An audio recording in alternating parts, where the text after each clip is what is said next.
Narito ang ibang balitang tinutukan ng 24 Oras Weekend. Pati po kawad ng floodgate o pananggalang sa bahan ng mga taga-Navotas, hindi po pinatawad na magnanakaw. Tinutugis ng mga suspect na nahuli ka. Nakatutok si Darlene Cay.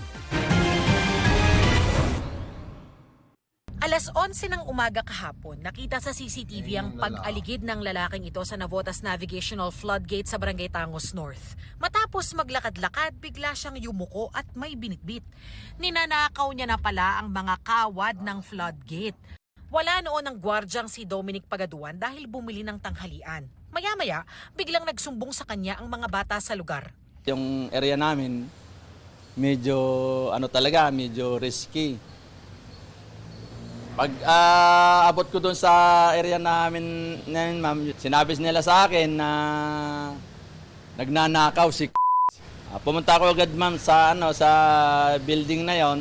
Lumapit ako agad sa building na yon. Nakita ko na may nakita ko doon na naragarin na yung... Bumalik pa niya ang kasamahan umano ng suspect na nakunan niya pa ng video. Hindi, ikaw yung inutusan niya eh. Ikaw yata inutusan niya eh.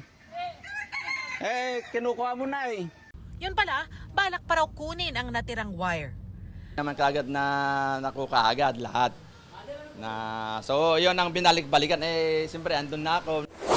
10 metro ng kawad ang ninakaw. Tukoy na ng Navotas Police ang pagkakakilanlan ng mga suspect.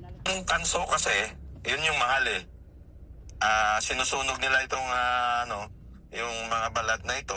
So yung copper wire doon, yun yung binibenta nila na mahal. We have our tracking team na nag-ano dito sa dalawang suspect, and also we're preparing na rin yung case doon sa dalawa. Ikinagalit ni MMDA General Manager Nicolas Torre III ang insidente.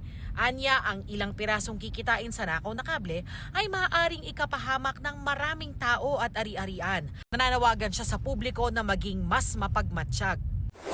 Hinigpitan na ang seguridad sa lugar dahil sa ninakaw ng mga kawad. Ayon sa LGU, naapektuhan ng flushing at stoplight ng Navgate pero hindi naapektuhan ang kakayahan nitong pigilan ng tubig mula sa Navotas River.